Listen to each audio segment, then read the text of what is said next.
어려운 철학책을 한 글자 한 글자, 한 문장 한 문장 함께 읽으면서 설명해 드립니다. 안녕하세요.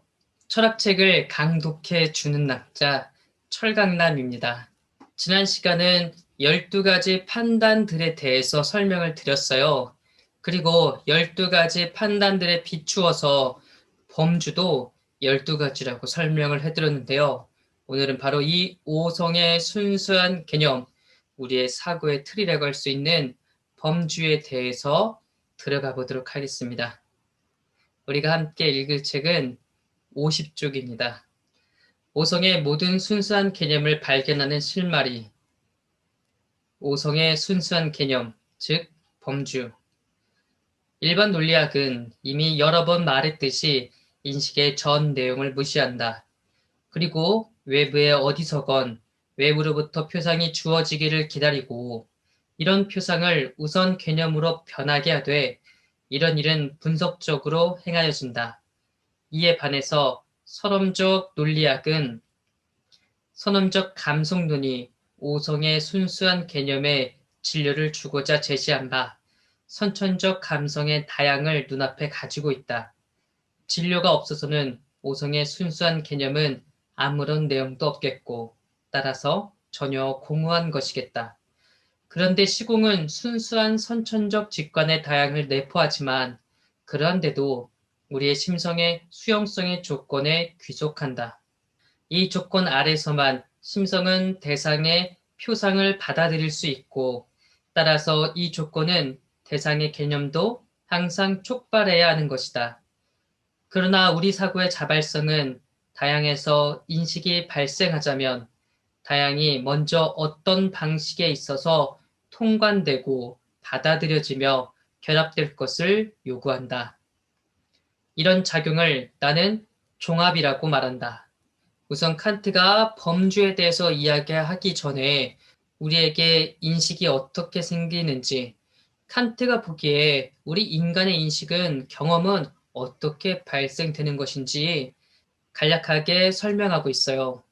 우선 첫 번째로는 일반 논리학과 선험적 논리학의 차이점에 대해서 이야기를 하고 있어요.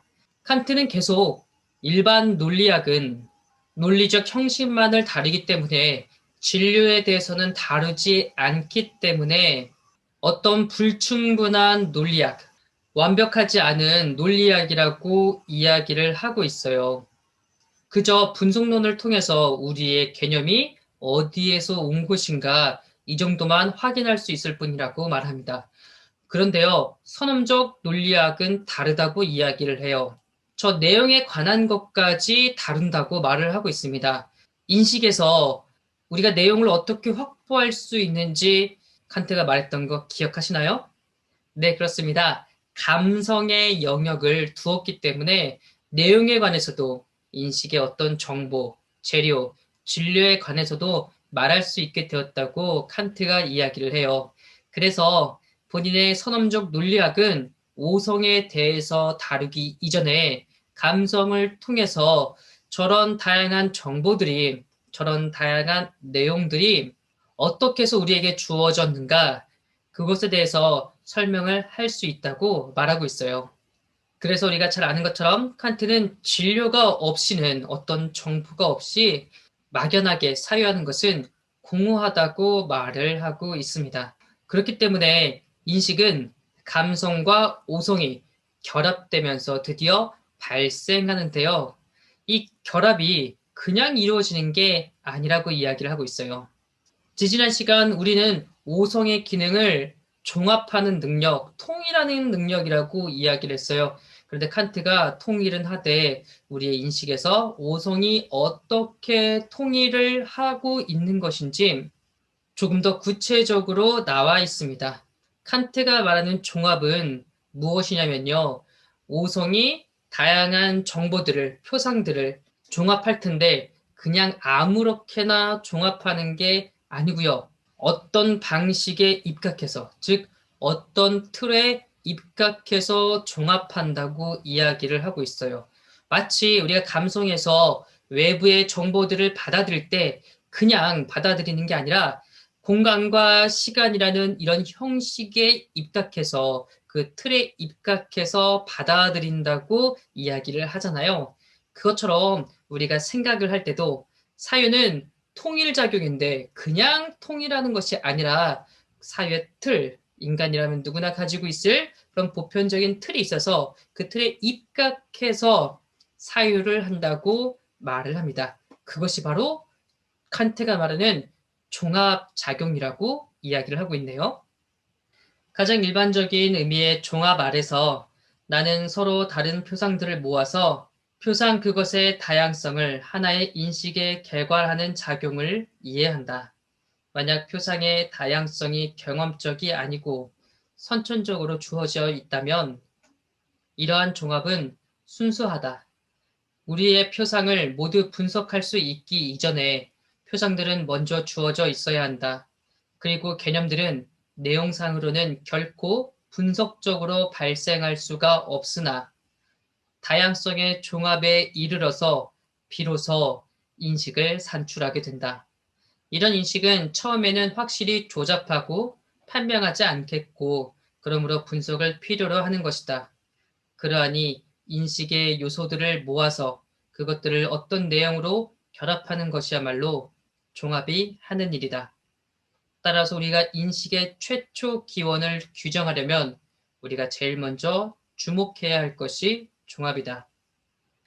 자, 칸트는 왜 우리가 종합에 대해서 먼저 관심을 갖고 그것에 대해서 살펴봐야 되는지 이야기를 하고 있습니다.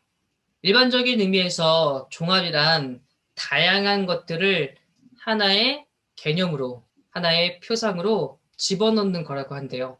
제가 자주 예를 드는 사과를 한번 보도록 하겠습니다. 사과라는 하나의 개념에 이 다양한 색도 들어올 것이고요. 이 모양도 들어올 것이고, 질감도 들어올 것이고, 소리에 대한 정보 등 여러 가지 것들, 이런 개념들이 있는데 다 모아가지고 사과로 포섭시키는 것.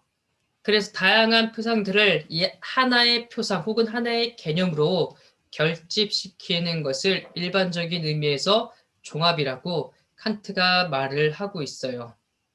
그래서 일반적인 개념은 일전에 감성에서도 이야기했던 것처럼 그 자체로는 무한할 수가 없습니다. 무한한 표상군들을 모을 수 있는 규칙과 같은 것이라고 보면 좋을 것 같아요.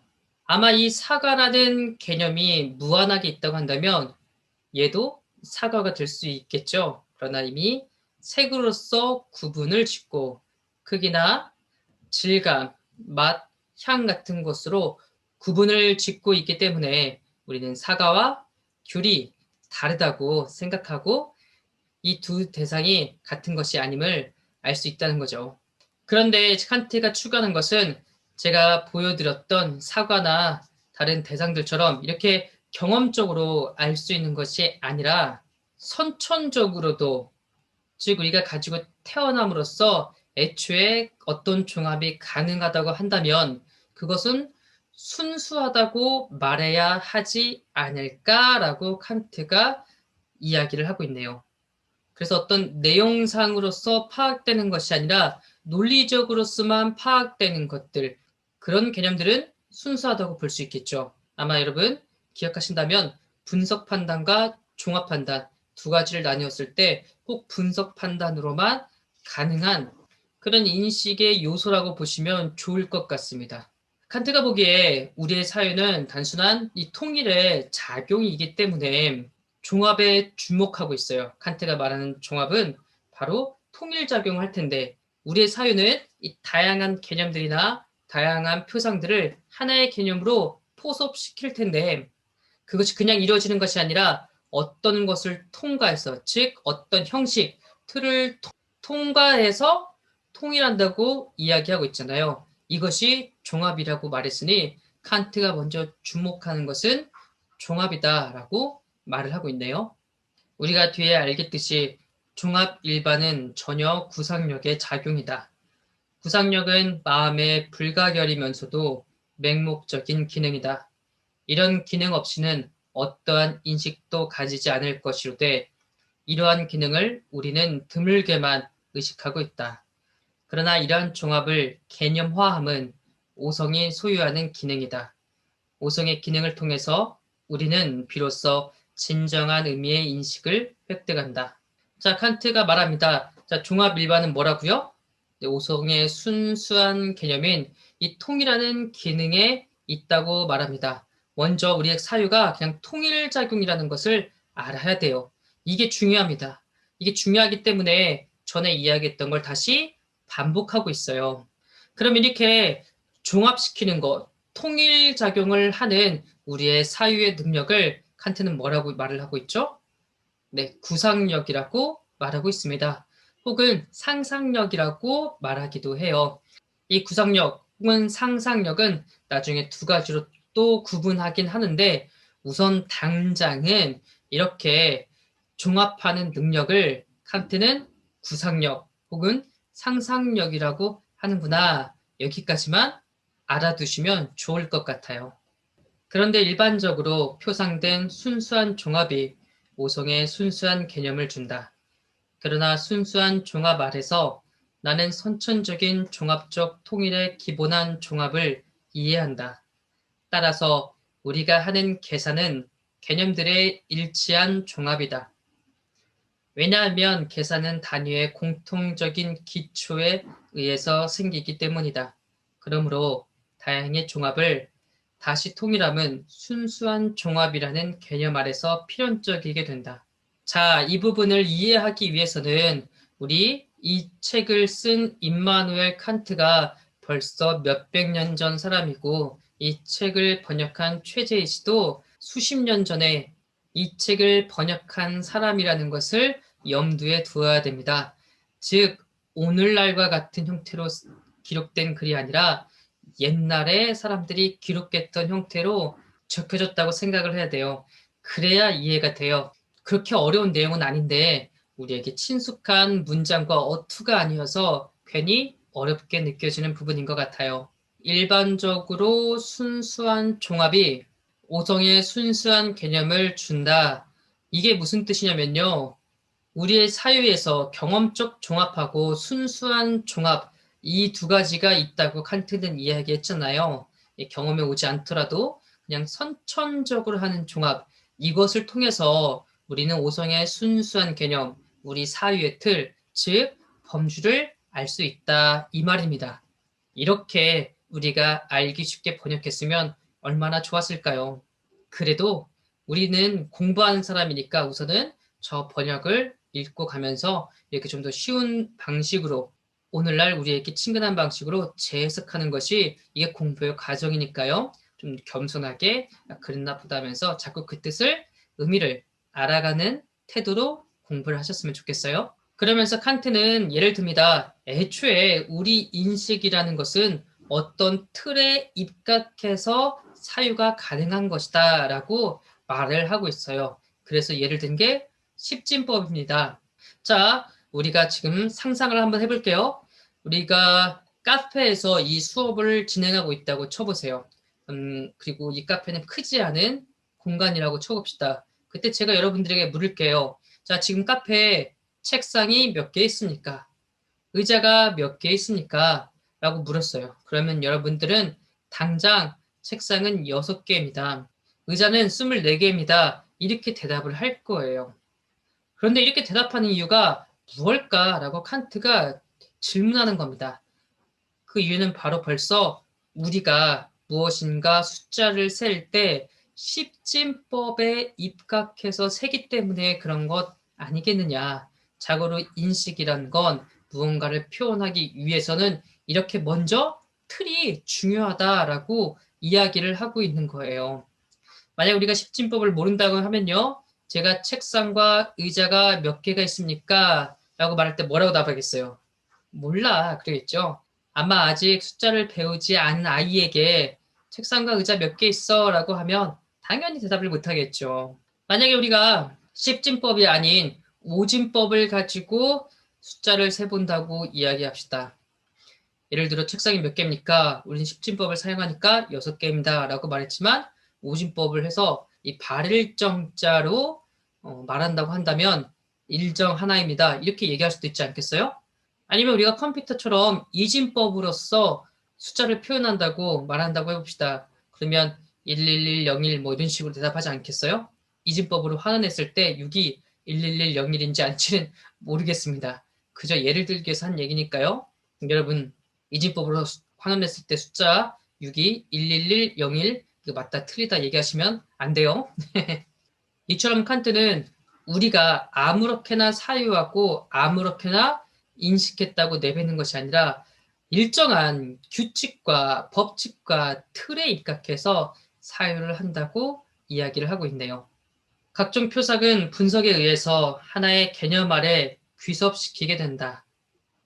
허나 표상들의 개념화가 아니라 표상들의 순수한 종합을 개념화하는 것을 선험적 논리학은 가르쳐 준다. 모든 대상의 선천적 인식을 위해서 첫째로 우리에게 주어져 있어야 하는 것은 순수한 직관의 다양이다. 둘째는 구상력에 의한 이 다양의 종합이다. 그러하되 다양의 종합은 아직 인식을 주지는 않는다. 개념들이 이 순수한 종합에 통일을 주고 이러한 필연적인 종합적 통일이라는 표상 중에만 개념들은 존재한다. 이러한 개념들이 당면한 대상의 인식을 위해서 셋째 작용을 하며 그것들은 본래 오성에 의존하고 있다. 52쪽 둘째 줄에 오타네요. 조합이 아니고 종합입니다. 칸트는 다시 한번 일반 논리학과 선험적 논리학의 그 차이를 설명해 주고 있고요. 인식의 단계라고 할까요? 혹은 인식의 계기가 어떻게 발생하는지 이야기를 하고 있네요. 자, 우리는 분석을 통해서 자고로 하나의 개념은 여러 가지 다른 개념들 혹은 다른 표상들을 하나의 개념으로 포섭시킨 것, 귀속시킨 것이라고 알게 되었어요. 그러나 선험적 논리학은 이렇게 하나의 개념으로 다양한 것들을 포섭하고 종합하는 그런 원리를 알려준다고 이야기를 하고 있는데요. 어떻게 그렇게 가능한지 그 가능성에 대해서 말한다고 이야기를 하고 있어요.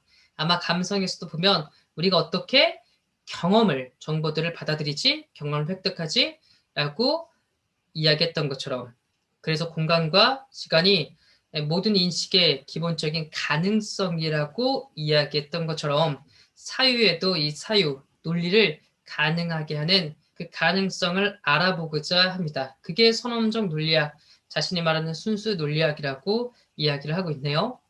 그래서 인식을 위해서는 이 세 단계를 거친다고 이야기합니다.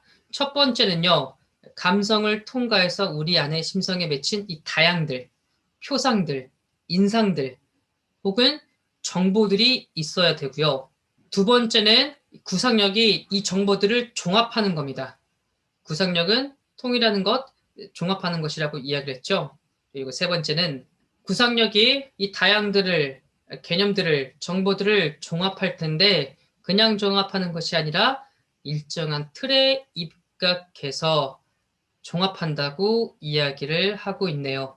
마치 우리가 숫자를 셀 때 그냥 세는 것이 아니라 벌써 십진법에 입각해서 숫자를 세는 것처럼 어떤 것을 인식하고 경험할 때, 즉 우리 사유에서 논리적으로 종합할 때는 그런 일정한 법칙에 입각해서 규칙에 근거해서 종합하는 거라고 칸트가 이야기를 하고 있어요. 판단이 포함하는 각종 표상들의 통일을 주는 개념의 동일한 기능이 직관이 포함하는 각종 표상들의 단순한 종합에도 통일을 주고 있다. 이런 통일이 보편적으로 말해서 오성의 순수한 개념이라는 것이다. 즉, 오성은 분석적 통일에 의해서 개념들에서 판단이라는 논리적 형식을 산출했지만은 이 동일한 오성이 이제야 그 동일한 작용을 통해서 직관 일반 중에 다양을 종합적으로 통일하면서 자신의 표상들의 대상성을 구하기 위한 선천적 내용을 만들어 놓기도 한다. 이에 오성의 표상 작용들을 오성한 선험적 내용을 만들어 내기도 한다. 이 때문에 오성의 표상들을 오성의 순수한 개념들이라고 한다. 하기에 이러한 개념들은 객관의 직관에 선천적으로 상관하되 일반 논리학은 이러한 상관을 할 수가 없다.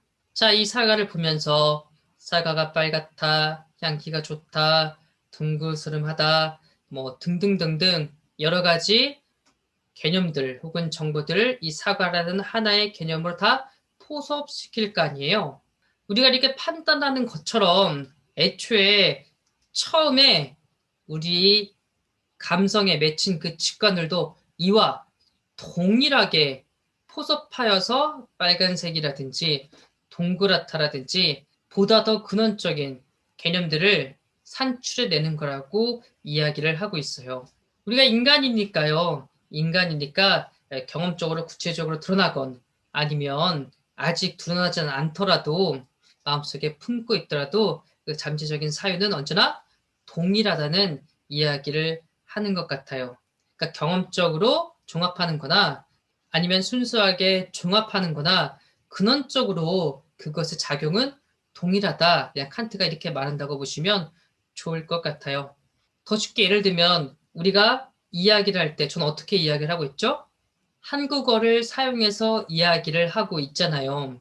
그러나 겉으로는 중국어를 사용해서 이야기를 하든 일본어를 사용해서 이야기를 하든 영어나 독일어나 프랑스어를 가지고 이야기를 하든 보다 근원적인 건 뭘까요? 애초에 언어를 사용할 수 있는 능력, 언어 구사 능력이 보다 근원적인 거겠죠. 이렇게 근원적인 능력이 동일하기 때문에 구체적으로 드러나는 것도 우연적으로 드러나는 것도 동일한 것 아니겠니? 그러니 우연적으로 드러나는 것을 통해서 인간의 언어 능력이 무엇인지도 연구할 수 있는 것 아니겠니?라고 칸트가 말한다. 이렇게 생각하시면 좋을 것 같아요. 그래서 인간이 다양한 언어를 사용할 수 있는 것은 인간이 언어를 구사할 수 있는 능력이 있고 인간이라면 누구나 이 언어 구사 능력은 동일하다라는 전제가 깔려 있어야 되잖아요. 그러므로 칸트가 보기에도 인간의 사유의 어떤 보편적 통일을 가능하게 하는 것은 바로 사유에 언제나 동일한 기능, 오성의 순수한 개념이 있기 때문이다 라고 생각해야 되지 않는가라고 말하고 있어요.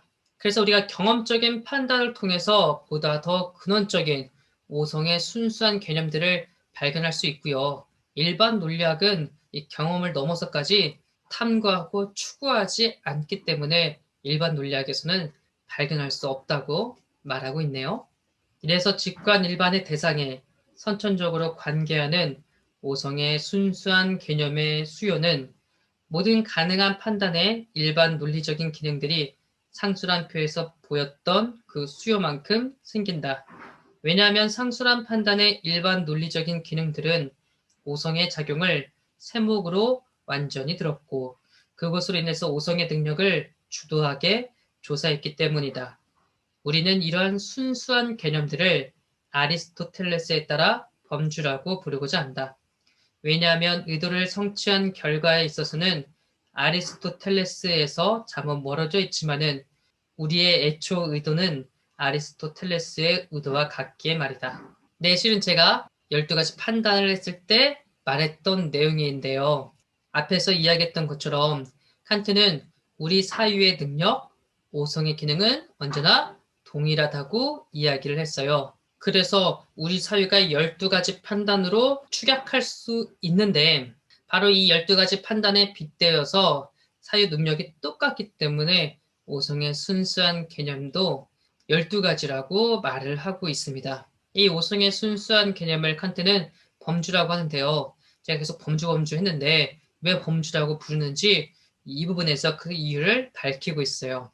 왜냐하면 아리스토텔레스가 범주라고 불렀기 때문에 나도 그냥 따라서 범주라고 부르겠다라고 하네요. 물론 이제 아리스토텔레스를 읽어보면요. 범주가 10가지입니다. 12가지가 아니고요. 이렇게 칸트처럼 분량, 성질, 관계, 양상에 따라서 나누는 이런 수학적이고 자연과학적인 틀도 아닙니다. 지금 우리가 보기에는 제각각인데요.